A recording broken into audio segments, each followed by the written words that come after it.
I developed a love of gardening from my grandfather. I used to go out in the garden with him, and it was just such a special time that we had. He taught me what he knew. We would pick bugs off the plants, and he did it organically. And then I love being out here with nature. I love seeing a little seed grow into something really big. I love the food, that it's pure and healthy, and I know no pesticides have been put on that are dangerous. I do use some organic pesticides when I'm really frustrated, with some of the things that are going on. But I just, I can come spend 12 hours out here, literally, in the spring, planting and preparing the beds. And it's like no time has passed. Mm. I'm just surprised, like, oh my gosh, it's already, I'll come out at 6 in the morning in the spring. I don't come out quite so early because it's colder, but I come out and I miss lunch. It's dinner time, and dad is working in the, he's mowing or working on his jet skis or motorcycle, or he goes for a motorcycle ride, and I'm just out here. And I listen sometimes to um, gardening YouTube channels to learn more. I Sometimes I have to do work stuff and I listen to therapy things. But it's just, I don't know, seeing the things grow, being able to pick them off and eat them. And it gets very discouraging when you have a beautiful, you know, in the early spring, everything's starting to grow, and then you start seeing bugs. Or before I got this fence, deer would come just lop off the tops of my tomato plants. I would just come out and see the damage. And so it's been really nice with this fence to come out. And yeah, I still have birds. I still have insects, these little white butterflies that fly around. But overall, see, look, see that bird right there? Mhm. They come and and usually when I come out here, oh, you don't have to. Usually when I come out here in the mornings, all the birds flutter away, and I don't know what they've been doing. I mean, they eat my berries. They eat the worms, I'm sure. And sometimes if I plant seeds and don't cover them, they come and eat the seeds. So it's just trying to live in communion with them. But I do get really frustrated. And like this asparagus, it's all diseased, and I'm going, what in the heck happened? Back in the war, in that World War, what was it, World War I, um, people were growing victory gardens. Yeah. And a victory, it was like there's a scarcity. And he grew green beans, tomatoes, and it would just be so awesome when he would go pick the green beans. He would have found new potatoes somewhere off of a vegetable stand, or somebody he knew, and Nana would cook all that, and I would just, that was just so, fresh green beans, the new potatoes, and mixing that all together. And I did put a whole bunch of butter on it. Mm. And sometimes Nana would cook it with the ham juices, and and just having it come in fresh. We didn't have to buy it at the store. It wasn't in a can, and it just tasted so much better. And so from then on, I grew. I mean, I would live in an apartment, and I would pick an apartment based on, will this balcony get sun so that I can grow tomatoes? I just grew in pots. I didn't have land.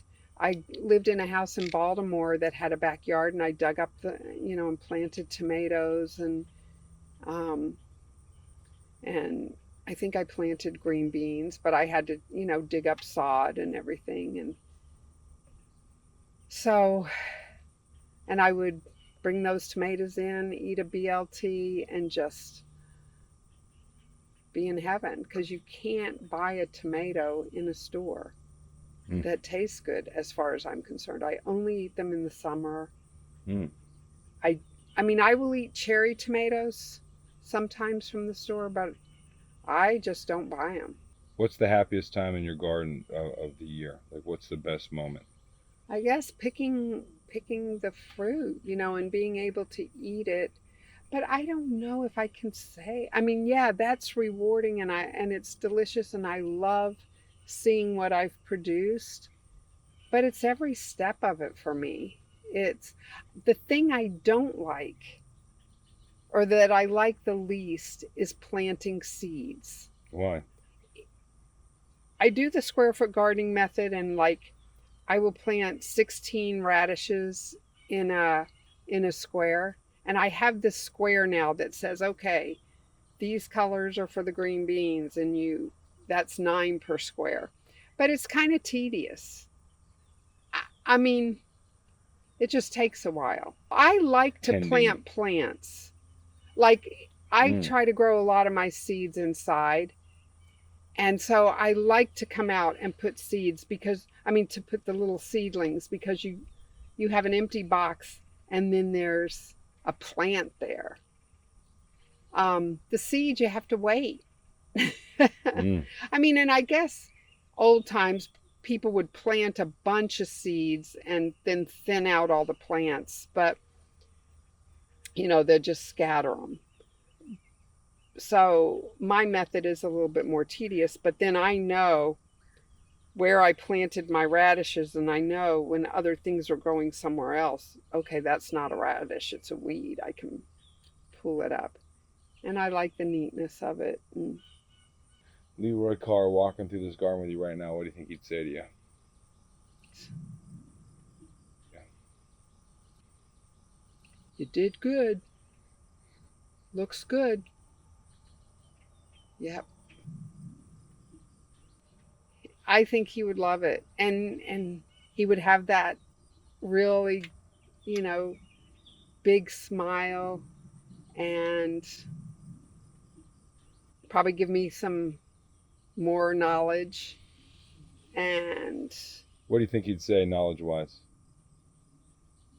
How to grow this or grow, well, these beans, it's funny because we used to kill a bean beetle, on green beans, that I have never seen.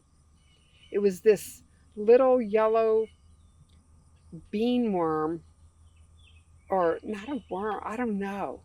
But I've never seen that kind of pest where I've been. So it was just this mushy thing that you'd smash it and yellow stuff would come out. And it was a soft-bodied hair, a little bit hairy thing. But I've never seen that kind of. I've seen other bean problems, but not that one here. It's hard to think of what he might say. I think that smile of approval, he just had this really heartfelt smile. And when you could get that in that little glint in his eye, because he was a pretty, serious guy. I mean, when he would show pleasure at anything I did, it was like, wow. And my father wasn't like that. My father was more serious, and he didn't get interested in a lot of the things that I was interested in. He taught me immense amounts of stuff too, but.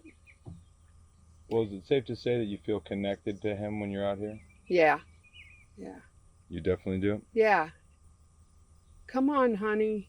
Will or Evelyn, let's go pick some beans. I'd go out there with my little bowl and in the backyard. I mean, I definitely will think of being out there, and especially when I think of bringing Atlas and eventually maybe Dash, I'm hoping to create just that good feeling. They don't have to be gardeners. It would be awesome if they did, but it was just such a cool time for me. What, being with him? We'll get those tomorrow. Yeah. What was his favorite thing to grow? I'm sure it was just very practical. I mean, he had an apple tree. He had, But you know what? This tastes you good. know, the basics: beans, tomatoes, cucumbers. And, you know, he just did it in the ground. We didn't have the box gardening idea so much. He would just go out and till it, or have somebody, a friend, come till it, I guess, or he'd dig it up. He probably dug it up. I don't know. I think it's a worthwhile endeavor. I know you guys are busy and don't have time, but or space. But I'm thrilled with my sink. That's another thing that I come out here and I just think, my kids did this, you know? And I can get tearful. You know, it's Shane and Casey built this fence. You know, you built, you know, that thing that's protecting my strawberries. I have to think of you every time I walk by it. I want to perfect some of the structures that can help protect my garden. I want that to be different. But, you know, it's just when you have the power to grow food, sometimes you just think, and yeah, it's a process. You plant something and it might not be ready for 2 months. But in these times, we don't know what's going to happen. I need to get better at storing food. Okay. I prefer freezing, and these are raspberries. Come out, you get a handful of these when they're ready. Pop them in your mouth, and you know you're putting nature, you know, what God gave us in its most pure form. What Mother Nature, whoever you want to say, you know. And then balm. Smell that. Doesn't that just make you happy? You don't have to eat it. It's more of a herb to put. And then I come out here and I get mint and I get lemon balm and I put it in my water, and it's the greatest. I really regret that I didn't make that happen.